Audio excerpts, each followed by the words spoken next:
बातमीपत्रात आता पाहूया गल्लीपासून ते दिल्लीपर्यंतच्या ताज्या घडामोडींचा धावता आढावा। उद्धव ठाकरेंच्या खासदारांना प्रत्येकी 15 कोटींचा ॲडव्हान्स दिला गेला आहे। ही डील प्रत्येकी 50 कोटींची आहे। ओमराजे निंबाळकर यांच्यावर तर पवनराजे हत्याकांडाचा निकाल बाजूने हवा असेल तर आमच्यासोबत या असा दबाव आहे, असे गंभीर आरोप संजय राऊत यांनी केले आहेत।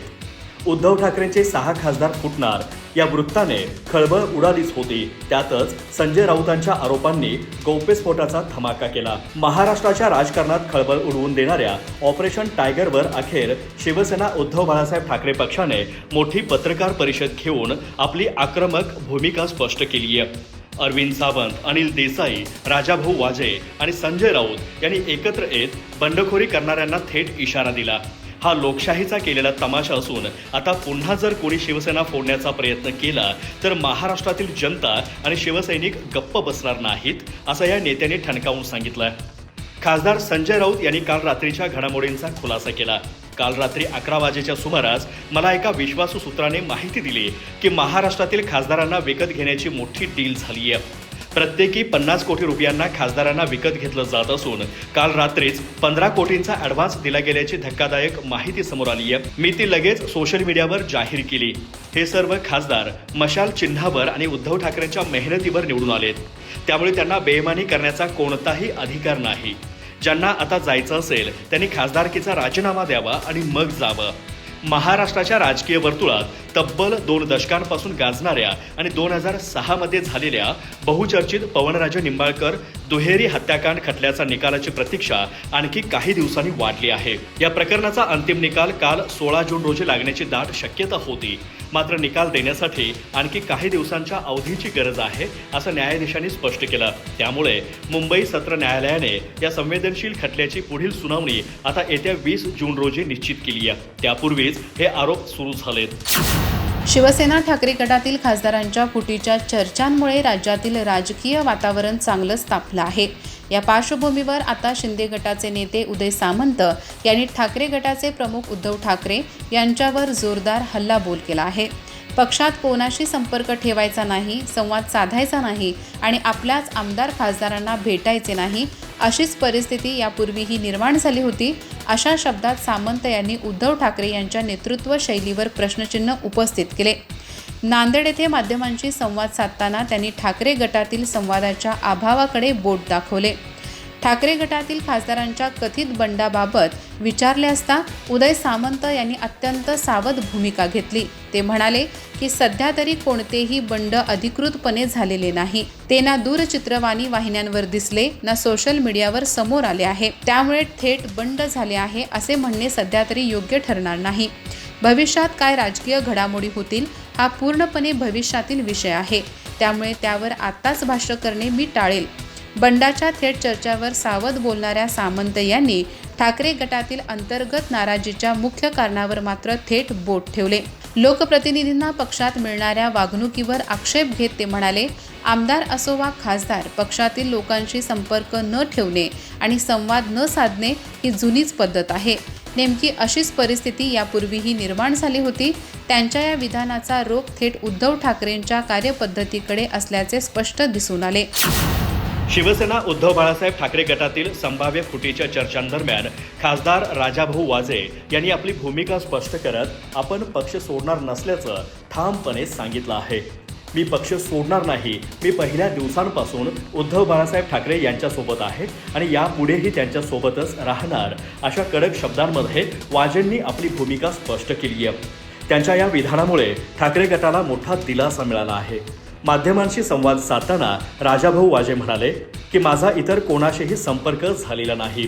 मला उपमुख्यमंत्री एकनाथ शिंदे किंवा त्यांच्या गटातील कोणाचाही फोन आलेला नाही, ना मला कोणतीही ऑफर देण्यात आली आहे। मी पक्षात अजिबात नाराज नाही। मी एक सर्वसामान्य कार्यकर्ता म्हणून काम करत आलोय आणि पक्षप्रमुख उद्धव ठाकरे यांनी माझ्यावर दाखवलेला विश्वास मी कधीही तोडणार नाही। इतर खासदारांबाबत विचारलं असता मी इतर कोणाबद्दलही बोलू शकत नाही, पण मी स्वतः ठाकरेंसोबत ठाम आहे, असं त्यांनी स्पष्ट केलं। शिवसेना उद्धव बाळासाहेब ठाकरे गटातील फुटीच्या चर्चांदरम्यान आयोजित पत्रकार परिषदेत खासदार राजाभाऊ वाजे भाऊक झाल्याचं पाहायला मिळालं। बोलताना त्यांच्या डोळ्यांमध्ये अश्रू तरळले। वाजे यांनी 14 जून रोजी झालेल्या खासदारांच्या बैठकीचाही उल्लेख केला।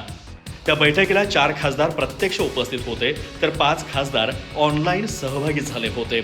पक्षात कोणतीही नाराजी नाही असं सांगत त्यांनी फुटीच्या चर्चांना पूर्णविराम देण्याचा प्रयत्न केला। मी कार्यकर्ता म्हणून पक्षाची एकनिष्ठ आहे आणि कुठेही जाणार नाही असंही त्यांनी स्पष्ट केलं। शिवसेना उद्धव बाळासाहेब ठाकरे पक्षातील संभाव्य बंडाच्या चर्चेदरम्यान खासदार संजय राऊत यांनी संशयित बंडखोर खासदारांवर केलेल्या टीकेनंतर आता शिंदे गटाने जोरदार प्रत्युत्तर दिले आहे। राज्याचे मंत्री संजय शिरसाट यांनी राऊतांच्या वक्तव्यावर नाराजी व्यक्त करत खासदारांना शिवीगाळ करणे आणि त्यांचा अपमान करणे योग्य नसल्याचे म्हटले आहे। माध्यमांशी बोलताना संजय शिरसाट म्हणाले, तुम्ही पाहिलंच असेल की संजय राऊत कशा प्रकारे शिवीगाळ करत आहेत। एखादा खासदार अनेक वर्ष राजकारणात काम करत असतो, जिल्ह्याचं नेतृत्व करत असतो, अशा लोकांचा अपमान करणे आणि त्यांना शिव्या देणे योग्य नाही। उद्धव सेनेतील सध्याच्या घडामोडींवर भाष्य करताना संजय शिरसाट यांनी पक्षातील असंतोष बराच काळ साचलेला असल्याचा दावा केला। ही प्रक्रिया आजची नाही, बऱ्याच काळापासून काहीतरी सुरू असावे, त्याचाच परिणाम म्हणून आज खासदारांना त्यांच्यासोबत राहायचे नाही असा टोला त्यांनी लगावला। त्यांच्या या वक्तव्यामुळे उद्धव सेनेतील संभाव्य बंड हे केवळ राजकीय दबावाचे परिणाम नसून पक्षांतर्गत नाराजीचे फलित असल्याचा संदेश शिंदे गटाकडून देण्याचा प्रयत्न होत असल्याचे मानले जात आहे। ठाकरे गटातील खासदार फुटीच्या चर्चेदरम्यान मंत्री गुलाबराव पाटील यांनी खासदार संजय राऊत यांच्यावर जोरदार टीका केली आहे। माध्यमांशी बोलताना पाटील म्हणाले, संजय राऊत हे पांढऱ्या पायाचे माणूस आहेत। त्यांनी पक्षाची सूत्रे हातात घेतल्यापासून शिवसेनेची अधोगती सुरू झाली आहे। शिवसेना उद्धव बाळासाहेब ठाकरे पक्षातील कथित फुटीच्या घडामोडींवर सामाजिक कार्यकर्त्या अंजली दमानिया यांनी तीव्र प्रतिक्रिया व्यक्त केली आहे। आपण उद्धव ठाकरे गटाच्या समर्थक नसून लोकशाहीच्या बाजूने उभे असल्याचं स्पष्ट करत सध्या सुरू असलेलं राजकारण पाहून आत्मा हादरला असल्याचं त्यांनी म्हटलं आहे। सोशल मीडियावर केलेल्या पोस्टमध्ये दमानिया यांनी खासदारांच्या संभाव्य पक्षांतरावर प्रश्नचिन्ह उपस्थित करत मतदारांच्या जनादेशाचा मुद्दा उपस्थित केला आहे। अंजली दमानिया यांनी आपल्या पोस्टमध्ये म्हटलं आहे की मी युबीटी गटाची अजिबात समर्थक नाही, मी लोकशाही समर्थक आहे। मी युबीटी गटाविरोधात टोकाचे लढे दिले आहेत, पण आज जे घडत आहे ते पाहवत नाही। त्यांनी संबंधित खासदारांच्या निवडणुकीतील विजयाची आठवण करून देत म्हटलं की या खासदारांनी शिंदे गटाच्या उमेदवारांचा पराभव करून लोकसभेत प्रवेश केला होता। दमानिया यांनी उदाहरण देत सांगितलं की संजय देशमुख यांनी शिंदे गटाचे हेमंत पाटील यांचा पराभव केला। भाऊसाहेब वाकचौरे यांनी शिंदे गटाचे सदाशिव लोखंडे यांना हरवलं। नागेश पाटील अष्टीकर यांनी शिंदे गटाचे उमेदवार भाऊराव कदम यांच्यावर विजय मिळवला। याचा स्पष्ट अर्थ मतदारांनी त्यावेळी शिंदे गटाला नाकारलं होतं। मग आता निवडून आल्यानंतर त्याच गटात जाणं ही मतदारांची प्रतारणा नाही का, हा विश्वासघात नाही का, असा सवाल त्यांनी उपस्थित केला। दमानिया यांनी मतदारांच्या निर्णयामागील व्यापक संदर्भ मांडताना म्हटलं की मतदार केवळ व्यक्तीला मतदान करत नाही, तर तो एका पक्षाच्या चिन्हाला, विचारधारेला आणि उमेदवारावरील विश्वासालाही मतदान करतो। त्यांच्या मते मतदारांनी एका चिन्हाला, एका विचारधारेला आणि खासदारांवरील विश्वासाला मत दिलं होतं। आजच्या फोडाफोडीच्या राजकारणात केवळ खासदार विकले जात नाहीत, तर मतदारांचा विश्वास विकला जातोय। महाराष्ट्रातील ऑपरेशन टायगरवरून काँग्रेसचे नेते नाना पटोले यांनी भाजप आणि पंतप्रधान मोदी यांच्यावर जोरदार टीका केली आहे। हे ऑपरेशन टायगर नसून ऑपरेशन गिधाड आहे असे म्हणत त्यांनी सत्तेसाठी सुरू असलेल्या राजकीय हालचालींवर निशाणा साधला। लोकशाही व्यवस्थेत जनता पक्षाला मत देते, मात्र सत्ताधारी इतर पक्षातील निवडून आलेल्या लोकप्रतिनिधींना आपल्या बाजूने वळवून सत्तेचा माज दाखवत असल्याचा आरोप त्यांनी केला। नाना पटोले म्हणाले, सत्तेची भूक असावी, पण मोदी आणि त्यांच्या आघाडीने ती मर्यादाही ओलांडली आहे। लोकशाही व्यवस्थेची हत्या करण्याचे काम सुरू आहे। तसेच लोकसभा अध्यक्षांच्या स्वायत्तेवरही प्रश्नचिन्ह उपस्थित करत स्पीकरही मोदी शहा सांगतील तेच करतात असा आरोप त्यांनी केला। महाराष्ट्रात उद्धव ठाकरे यांच्या शिवसेनेतील काही खासदार शिंदे गटाच्या संपर्कात असल्याच्या चर्चांच्या पार्श्वभूमीवर पटोलेंचे हे वक्तव्य महत्त्वाचे मानले जात आहे। संजय राऊत यांनी काही खासदारांना पक्ष सोडण्यासाठी मोठ्या आर्थिक ऑफर दिल्या जात असल्याचा दावा केला होता। त्याबाबत विचारले असता नाना पटोले म्हणाले की ते यापेक्षाही अधिक पैसे देऊ शकतात, कारण या लोकांनी देश लुटला आहे। भाजपवर निशाणा साधताना त्यांनी म्हटले की लोकशाही व्यवस्थेची हत्या करण्याचे काम सुरू आहे. पंतप्रधान मोदी आणि त्यांच्या आघाडीच्या या कृतीचा आम्ही तीव्र निषेध करतो. नाना पटोले यांनी भाजप आणि मुख्यमंत्री पदाच्या काळातील राजकीय घडामोडींवर गंभीर आरोप केले आहेत. भाजपचे प्रदेशाध्यक्ष चंद्रशेखर बावनकुळे यांच्या वक्तव्यावर प्रतिक्रिया देताना पटोलेंनी मुख्यमंत्री देवेंद्र फडणवीस यांच्यावर अप्रत्यक्षपणे निशाणा साधला. नाना पटोले म्हणाले, बावनकुळे यांना सगळं माहिती आहे, पण ते त्याबद्दल बोलत नाहीत, कारण त्यांनी जर खरं बोलायला सुरुवात केली तर त्यांची खुर्ची टिकणार नाही. शिवसेना उद्धव बाळासाहेब ठाकरे पक्षातील कथित फुटीच्या पार्श्वभूमीवर राजकीय घडामोडींना वेग आला असताना ठाकरे गटाचे खासदार अनिल देसाई यांनी लोकसभा अध्यक्ष ओम बिर्ला यांची भेट घेतल्यानंतर महत्त्वपूर्ण भूमिका मांडली आहे. कोणत्याही फुटीर गटाला मान्यता देण्यापूर्वी मूळ पक्षाची बाजू ऐकून घ्यावी अशी मागणी केल्याचं त्यांनी स्पष्ट केलं. लोकसभा अध्यक्षांच्या भेटीनंतर माध्यमांशी बोलताना देसाई म्हणाले, आम्ही लोकसभा अध्यक्षांना पत्र दिलं आहे. जर कोणताही गट त्यांच्याकडे आला तर सर्वप्रथम आम्हाला त्याची माहिती द्यावी अशी आमची मागणी आहे. सध्या उद्धव ठाकरे गटातील 6 खासदार स्वतंत्र गट स्थापन करण्याच्या तयारीत असल्याच्या चर्चांदरम्यान देसाई यांनी पक्षांतर बंदी कायद्याचा मुद्दा उपस्थित केला. कुठल्याही पक्षाचं विलिनीकरण होऊ शकतं, मात्र एखादा गट दुसऱ्या पक्षात विलीन होण्याची कोणतीही तरतूद कायद्यात नाही असा दावा त्यांनी केला. त्यामुळे संभाव्य फुटीर गटाला स्वतंत्र मान्यता देणं किंवा त्यानंतर दुसऱ्या पक्षात सामील होण्याच्या प्रक्रियेवर ठाकरे गट कायदेशीर आक्षेप घेण्याच्या तयारीत असल्याचे संकेत या वक्तव्यामधून मिळत आहेत.